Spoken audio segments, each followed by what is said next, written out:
Hello friends, welcome back to my another Adobe after effects tutorial. আমি msplemon। আজকে টিউটোরিয়ালে আমি যে ইফেক্টটা নিয়ে কথা বলবো সেটা হচ্ছে কিভাবে আপনি অ্যাডোবি আফটার ইফেক্টসে আইকন অ্যানিমেশন করতে পারেন, সেই প্রসেসগুলো আপনাদেরকে দেখাবো। তার আগে বলে নেই, যদি আপনি আমার চ্যানেলে নতুন হয়ে থাকেন তাহলে প্লিজ সাবস্ক্রাইব করে পাশের বেল আইকনে ক্লিক করে রাখুন, তাহলে নেক্সট টিউটোরিয়াল আপলোড হওয়ার সাথে সাথেই আপনার কাছে পৌঁছে যাবে। তো কথা না বাড়িয়ে চলুন শুরু করা যাক।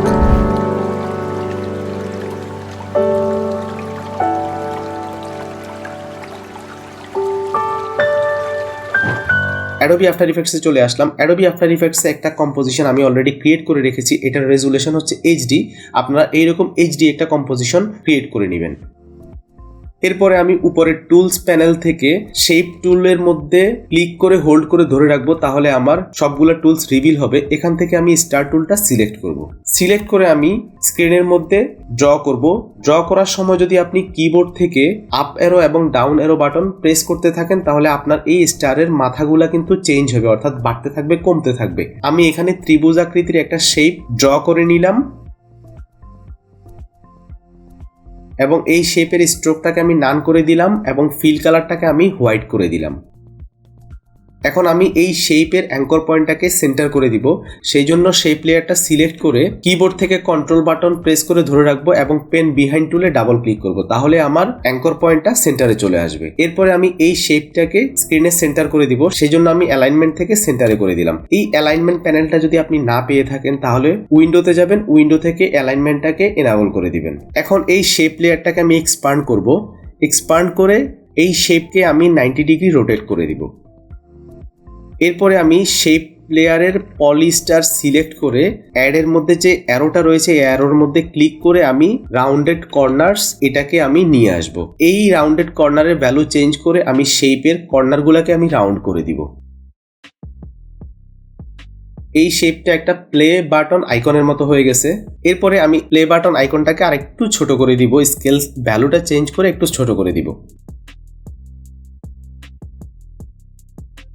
এখন আমি শেপের মধ্যে একটা অপাসিটি অ্যানিমেশন অ্যাপ্লাই করব। সেই জন্য লেয়ারের ইন পয়েন্টে অপাসিটি থেকে একটা কি ফ্রেম বসালাম এবং 2 সেকেন্ডে প্লেহেডটা রেখে আরেকটা কি ফ্রেম বসালাম। এরপরে আমি 4 সেকেন্ডে আরেকটা কি ফ্রেম বসাবো এবং প্রথম কি ফ্রেমের ভ্যালু করে দিব 50 এবং লাস্ট কি ফ্রেমের ভ্যালু করে দিব 50।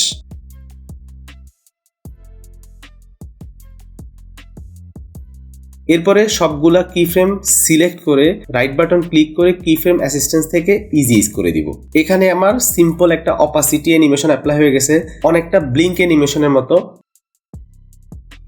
তো এটার ডিউরেশন খুব বেশি হয়ে গেছে, সেই জন্য এটা খুব কম দেখা যাচ্ছে। সেই জন্য আমি এই অপাসিটি অ্যানিমেশনটা 2 সেকেন্ডের মধ্যে নিয়ে আসবো। এরপর আমি যে কাজটি করব, এই অপাসিটিটা যাতে কন্টিনিউয়াস হতে থাকে, অর্থাৎ লুপ হতে থাকে, সেজন্য আমি অপাসিটির মধ্যে যে স্টপ ওয়াচটা রয়েছে এটার মধ্যে কিবোর্ড থেকে অল্টার বাটন প্রেস করা অবস্থায় ক্লিক করব, তাহলে এক্সপ্রেশন উইন্ডোটা রিভিল হয়ে যাবে। এরপরে অ্যারোতে ক্লিক করে আমি প্রপার্টিতে যাব, প্রপার্টি থেকে লুপ আউট যে এক্সপ্রেশনটা রয়েছে এটাকে সিলেক্ট করে দিব, তাহলে আমার এক্সপ্রেশন উইন্ডোর মধ্যে লুপ আউট এক্সপ্রেশনটা অ্যাপ্লাই হয়ে যাবে। এখন এই লুপ আউট এক্সপ্রেশনের মানে হচ্ছে লেয়ারটা যতটুকু পর্যন্ত ডিউরেশন থাকবে ততটুকু পর্যন্ত এই অ্যানিমেশনটা লুপ হতে থাকবে, বারবার হবে।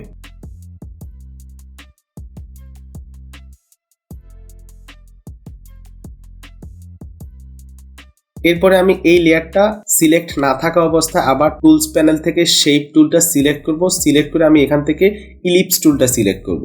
এরপরে স্ক্রিনে একটা সার্কেল ড্র করব। এই সার্কেলটা ড্র করার সময় অবশ্যই কিবোর্ড থেকে শিফট বাটন প্রেস করে ধরে রাখবেন, তাহলে এটা প্রপোর্শনালি ড্র হবে। এই সার্কেলের ফিল কালারটাকে আমি নান করে দিব এবং স্ট্রোকটাকে এনাবল করে দিব। স্ট্রোক ভ্যালু করে দিব 2। খুব থিন একটা সার্কেল এখানে আমি ক্রিয়েট করেছি। এরপরে এই সার্কেলের অ্যাঙ্কর পয়েন্ট আমি সেন্টার করে দিব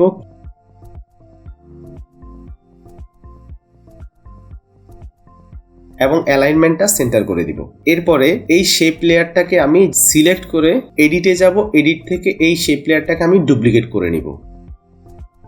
ডুপ্লিকেট করার পরে দুইটা শেপের লেভেল কালারটা আমি ডিফারেন্ট করে দিব, যাতে আমার দুইটা শেপ আইডেন্টিফাই করতে সুবিধা হয়। এখন দুইটা শেপ সিলেক্ট করে আমি কিবোর্ড থেকে টি বাটনে প্রেস করব, তাহলে আমার অপাসিটিটা রিভিল হবে এবং একদম ইন পয়েন্টে আমি একটা কি ফ্রেম বসাবো। এরপরে আনুমানিক 15 ফ্রেম সামনে যে আমি আরেকটা কি ফ্রেম বসাবো। প্রথম কি ফ্রেমে দুইটা লেয়ারের অপাসিটি ভ্যালু করে দিব 0 এবং কি ফ্রেমগুলোকে সিলেক্ট করে রাইট বাটন ক্লিক করে কি ফ্রেম অ্যাসিস্ট্যান্স থেকে ইজি ইজ করে দিব।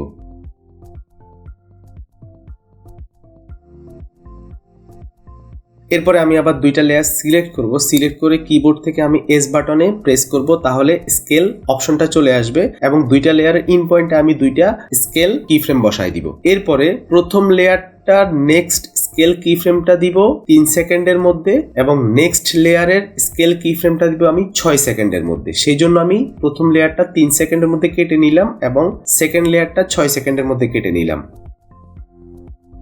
প্রথম লেয়ারের আউট পয়েন্টে আমি স্কেল থেকে আরেকটা কি ফ্রেম বসালাম এবং দুইটা লেয়ার সিলেক্ট করে দুইটা লেয়ারের প্রথম কি ফ্রেমের স্কেল ভ্যালু করে দিলাম আমি 80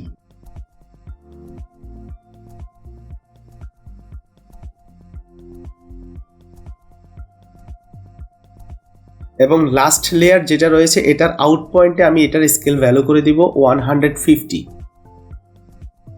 তাহলে আমার দুইটা লেয়ারের স্কেল ভ্যালু দুই রকম, অর্থাৎ দুই রকম করে অ্যানিমেশন হবে।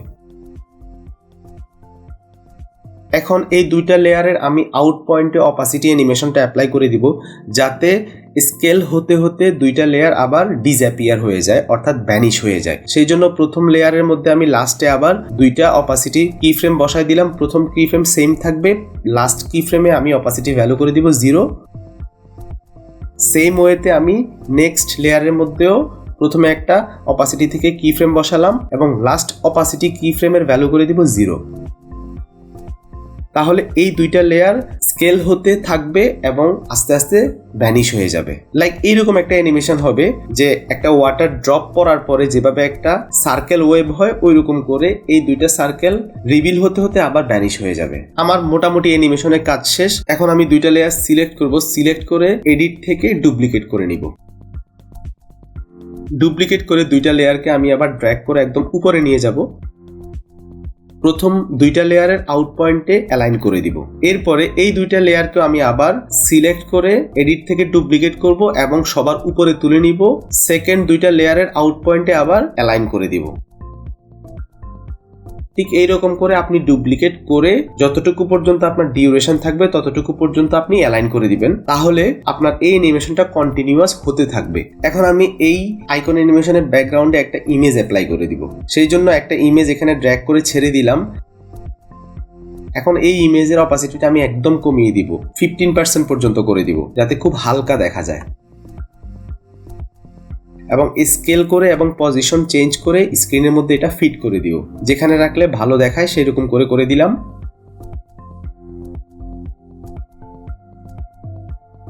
ব্যাকগ্রাউন্ডটাকে আমি সবগুলা লেয়ারের নিচে নামিয়ে দিলাম। তো মোটামুটি আমার অ্যানিমেশনের কাজ শেষ। এখন যদি আপনি একটু প্রিভিউ দেখেন তাহলে বুঝতে পারবেন কি রকম আইকনটা অ্যানিমেশন হয়েছে।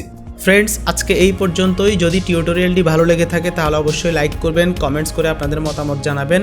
আর যদি চ্যানেলটিতে আপনি নতুন হয়ে থাকেন তাহলে প্লিজ সাবস্ক্রাইব করে পাশের বেল আইকনে ক্লিক করে রাখুন, তাহলে নেক্সট টিউটোরিয়াল আপলোড হওয়ার সাথে সাথে আপনার কাছে পৌঁছে যাবে। সেই পর্যন্ত ভালো থাকুন, সুস্থ থাকুন। Till then, take care, tata.